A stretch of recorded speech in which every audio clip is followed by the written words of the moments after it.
Hang on, it's comedy time. A hilarious mix of short, fast, funny featuring today's hottest comics. Get ready, because time flies when you're having funny. Hey, what's up? My name is LJ, and you're watching Comedy Time. This next comic is an example of the importance of great timing, charm, and stellar material. In fact, he'll probably be the next president. He's got our vote. What's going on, guys? It's right. I'm from New York. Thank you. I'm living out here, though, and I love it out here now. I really do. The thing is, it gets kind of lonely, because I am 3,000 miles away from my friends and family. Thank you. And I'm 3,000 miles away from my loving, protective Italian mother. Now, she wants to help me find friends in Los Angeles. How's this going to happen? She's clueless, right? This is the phone call I get from her. Johnny, how are you? It's your mother. Yes, Mom, I know. I have caller ID. We're at the Pfeffer's wedding, okay? And we met the nephew. He lives in Los Angeles, and he's very much into all of the improvisational work. We think you guys are gonna get along. We were watching him, and he dances just like you. He dances, thanks, Mom. Like, that's not how I would typically find my friends. You, sir, would you like to be my friend? Come here, dance now. What is all this? Nope, next, right? I will never dance like that again. I don't know what. This just came to mind, and that was, weirdness just came out on stage, so I can move, though, so you see that. Here's the thing. I'm 26 now, and my mother, she, old school Italian, kind of wants me to find the one. She keeps asking me if I found any ladies, and I don't know if that's gonna happen in Los Angeles. No offense to anyone here. I don't want to, but the thing is, maybe it's my fault. I should see the red flag when I'm talking to a girl and she hands me her business card, and it says her name.model.actress@gmail. It should say / what an idiot, but I go on a date with her anyway, and I pick her up in my 2001 Toyota Avalon.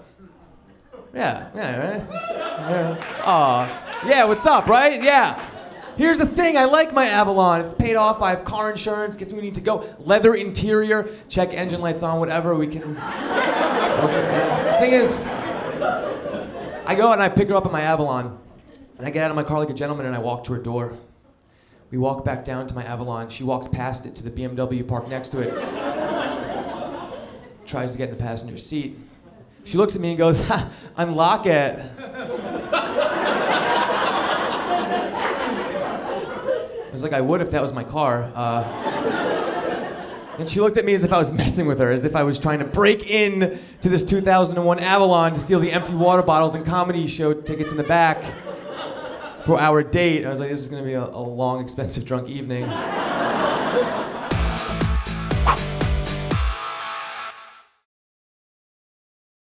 What's up? You're watching Comedy Time. Do you like impressions? I hope not, because this next guy doesn't have any. I live in North Hollywood, not the best neighborhood. There's a fun people watch game like Planned Neighborhood where I try to figure out who's jogging and who's running from something. Call it fitness or witness. That's... Yeah. Before I moved to out here, I lived in Texas and I owned a house. I bought a house after I took out a really big payday loan. Yeah, not thinking with money. And my mortgage was $400 a month, which in Los Angeles would get you a pet carrier. You have to share with 3 other dudes. The weird thing about living in a house that I had to used to was the religious stuff that went along with it, because I used to live in a terrible apartment complex, right? But when I lived in a house, you get religious people knocking on your door like twice a week trying to get you to join their church. Which is cool, they're trying to help me. I am a sinner, gotcha, all right? But the thing is, when you live in a terrible neighborhood, no one ever comes to your door, right? Which is just proof that you don't have enough cash to live in a safe neighborhood. No one cares about your soul, right? I mean, Jehovah's Witnesses aren't going to the hood. I mean, first of all, they know people in the hood don't like witnesses.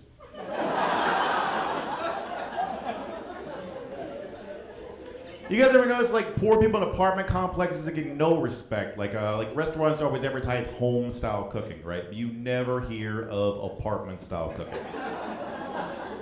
right? Because your waiter would be like, tonight's specialty is cheese sandwiches. Oh, I forgot we're out of cheese. Taco Bell fire sauce sandwiches. Like even teenagers don't even bother pranking people who live in apartments. You guys ever heard of an apartment getting toilet paper? No, why? You know why? Because it doesn't matter, right? You live in a house, you get toilet paper, you open your door, you're like, oh, we got toilet paper, right? Live in an apartment, get toilet paper, you open your door, you're like, sweet, free toilet paper. Finally, we get to try the 2-ply. When I first got into college, I lived in a studio apartment and I slept on a futon. And if you're lucky enough to not know what a futon is, it's a picnic table with upholstery on it. Because I can prove to you guys that futons suck, because there's no store in the world that advertises that they sell them, right? There's a Bed Bath & Beyond, but there's no like futons, GEDs, and lowered expectations. Well, you can never turn on TV and see a commercial like, do you have bad credit? Are you all out of options? Well then, come on down to Larry's Futons and make one more in a long line of bad decisions. Futons, at least it's not the floor. My last girlfriend was a vegetarian, which used to irritate me. Like she made me breakfast, it'd be like egg beaters, tofu, bacon, and soy milk. Yeah, you all know that fake breakfast is the most important imaginary meal. Hey guys, a little word of advice. If you go to a dance club with a girl, don't get mad because she wants to dance. You're at a dance club, not a stand-around club. Now don't go anywhere or dance anywhere just yet, because the next comic is coming up next. Enjoy. Growing up poor and growing up white trash, I always thought that I had bad luck my entire life. I was always like, oh, I got bad luck. Then my friend goes, no, dude, you make bad decisions. And I found out it's a little bit of both, and I'll tell you how I found this out. I'm at a Chinese restaurant and I get a fortune cookie, right? Everyone else gets cool fortune cookies, right? What are you saying? Something nice, right? You're always saying something like, you're gonna have money one day, or there's love for you, look in your trunk. Something cool, right? I had the worst fortune ever. I swear to you on my life this is true. I opened up the fortune cookie and it said, do not trust your own judgment. I'm like, that is a bunch of crap, right? I demanded another cookie. I'm like, give me another cookie. I opened it up and it said, no, really. I was like, oh, okay. I guess the dessert has a point. Well, my dad is like pounds dense for a living. He's like a body man, and my mom is a psychic. Obviously not really, because psychics don't exist. But my mom believes she's a psychic, which is weird because I grew up with my mom and all of her psychic friends, network or whatever, like her whole group of psychic friends. And it's weird, like growing up with psychics, because they're supposed to be intuitive and have like, you know, knowledge of the future, yet they're all broke and they have bad health, right? You would think that at some point they would look into their own future and go, wait a second, in 6 years, I'm still gonna be living in this same car. Maybe I should stick to this college thing and get that engineering degree. But no, they don't. They stick to being psychics. My mom calls me all the time with my lucky numbers. Hey, honey, want to give you your lucky numbers this week? They're 6, 8, 14, 22, 36, and 44. I'm like, you know what, Mom? Why don't you hold on to those lucky numbers? I think you need them a little bit more than I do. Right? It's funny, now that when my mom calls me, I always answer the phone like this. It's like, bring, I'm like, hey, Mom. She goes, ooh, someone's got the gift. I'm like, no, it's the first of the month. How much you need to borrow?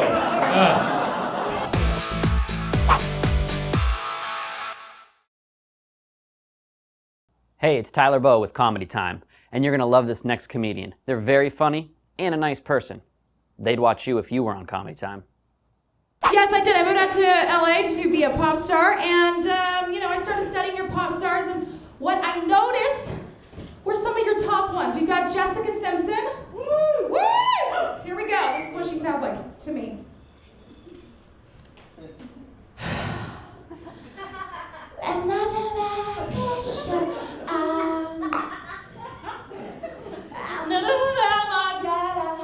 Baby, it's out so now. Now that I'm with you.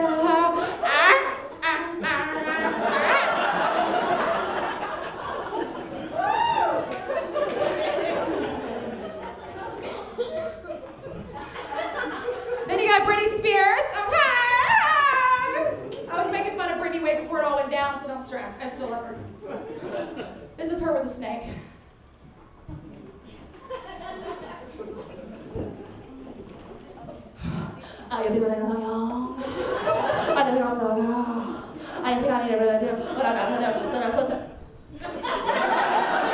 You people look good, I love to go, but you can't have to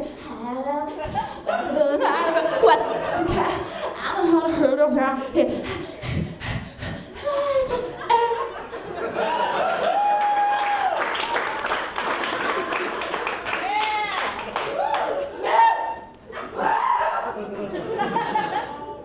you got my favorite, Shakira.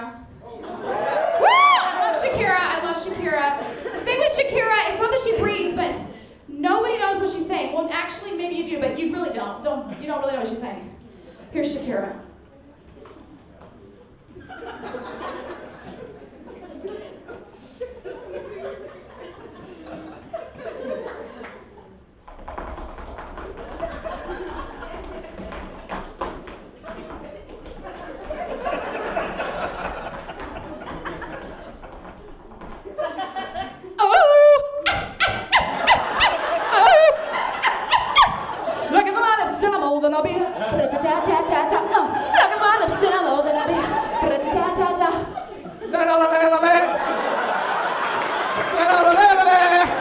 Can't you see? Again. Tell me one more time that you feel lost in my eyes. Well, that you, I'm there.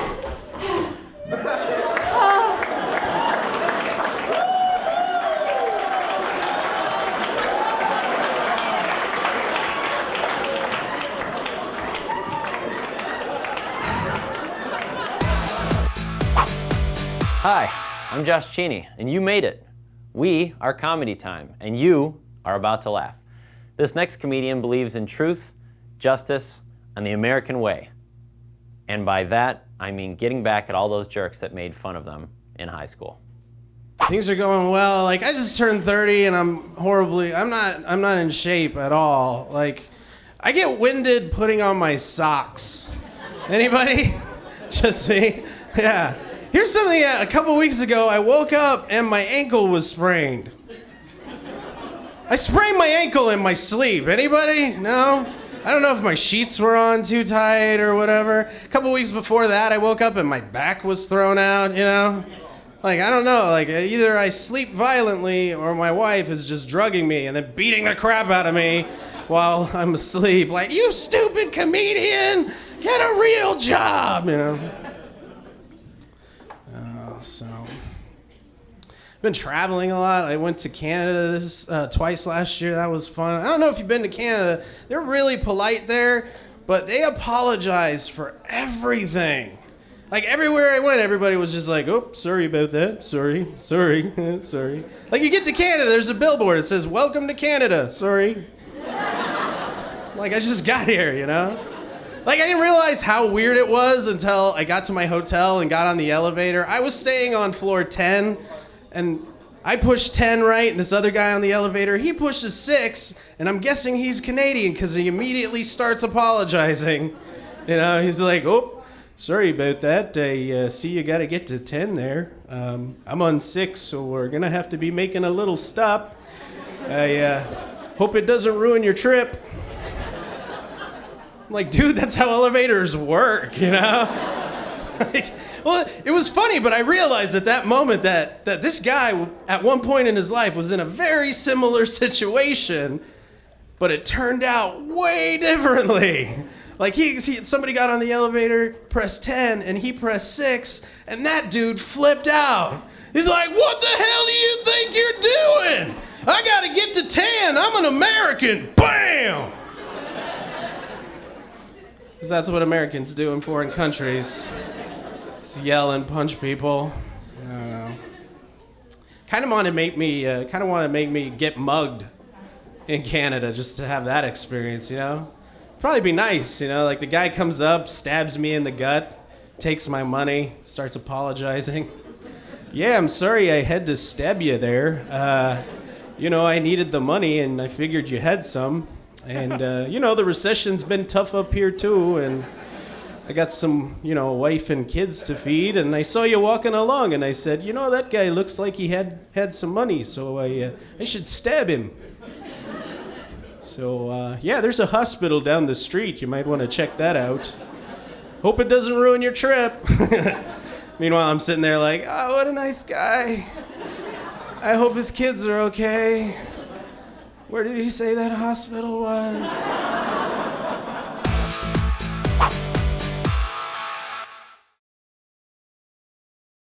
Hi, I'm Kirk Zipfel, and you're watching Comedy Time. This next comic's really good because he's a comedian, and that's important when you're doing comedy. Are you guys ready for a really scary story? That's a yeah. Last Monday, I spent 5 days at the DMV. That's a scary place. Can't it just come with a warning letter?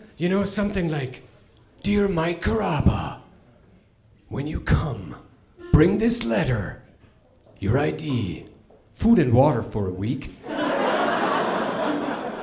a toothbrush, a 10 tobacco plan, a flashlight, and extra batteries. Because you will need extra batteries. At the end of day 1, when they turned off the lights, I could have used extra batteries. At the end of day 3, I had memorized all 214 of their forms. And at the end of day 5, I had 357 new Facebook friends.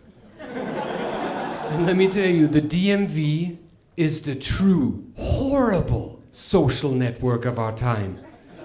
Completely with friends you wish you could unfriend. Like the guy behind you trying to hook you up. Hey bro, I'll hook you up, you want stereo? Dude, I just want to register my car, thank you. Bro, you want DVD player? It's fresh. No, I'm gonna register my car. No, bro, I got good deal for you. BlackBerry. Dude, that's my BlackBerry. All right. Hey, on the brighter side, I just figured out American cuisine. Seriously, American food revolves around 3 basic questions. Can I fry it? How much cheese can it hold? And can I deep fry it?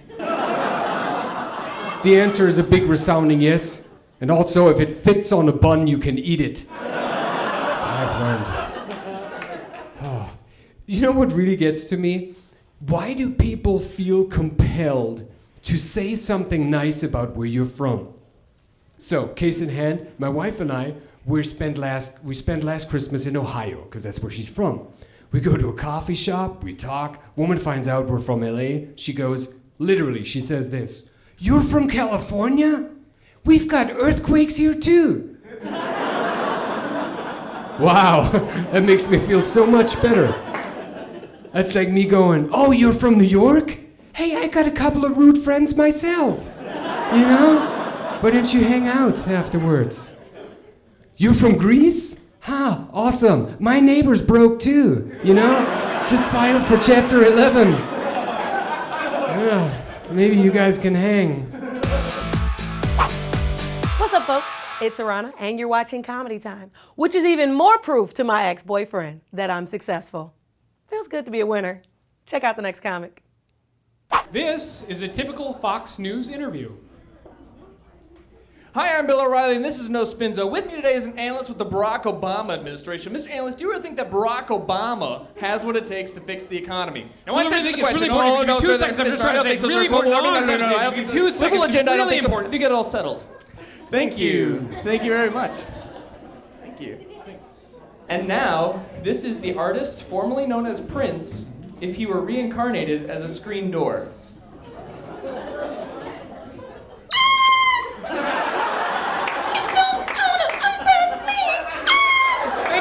Thank you very much. That was good. Thank you. Oh my gosh. So I am Brandon, and this is Tim. That's right. And we were roommates in college because we were both theater and film majors. So we're both qualified to work at McDonald's. That's it. That's all you get with those degrees. But we love movies. I, for one, love the fact that Twilight is such a phenomenon. It is huge. The movies suck, but it is huge with the younger crowds. Really? I think those movies could have been great though. I really do because they're bad movies. Well, the problem is they cast that lead guy who just looks like he ate spicy Thai food the entire movie. No, Bella, don't. Like that's the entire. If they had legitimate actors, playing that role, like you had Chris Rock in that lead role, like, man, you got a black man, a vampire, well, this ain't Count Chocula. I don't understand, man, and I don't like it. They'd have been hilarious. I don't think that would have saved that movie. No, they were bad look, movies. hey, if you had Will Ferrell in that movie, just, I am Jacob. I am not a werewolf. I'm a wereman. You tell Edward he's an idiot. It's gonna be good. Yeah. Then it would be good. It's not good Tim, enough. if you had Dane Cook in the lead role, you ever meet a woman, a female, a chick, and you whisk her up into a tree? Oh, you know you do, because you take her and you whisk her up into a tree. Okay. What's the deal with whisking? Okay, Brent. You ever whisk someone up into a tree? Okay. You know? No. They like it. Look.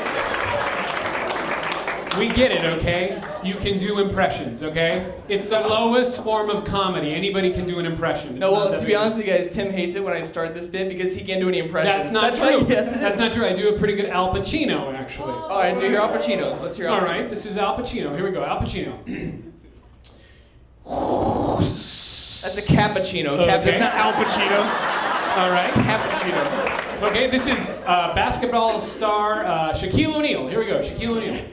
Top of the morning to you. No, that's not what he sounds like at all. I've never heard him talk. You don't even watch Shaquille O'Neal. No. No? Do you have any impressions anybody can get? Yes. Okay. Let's see if we can get this one. This is my best one. This one's tough. Here we go.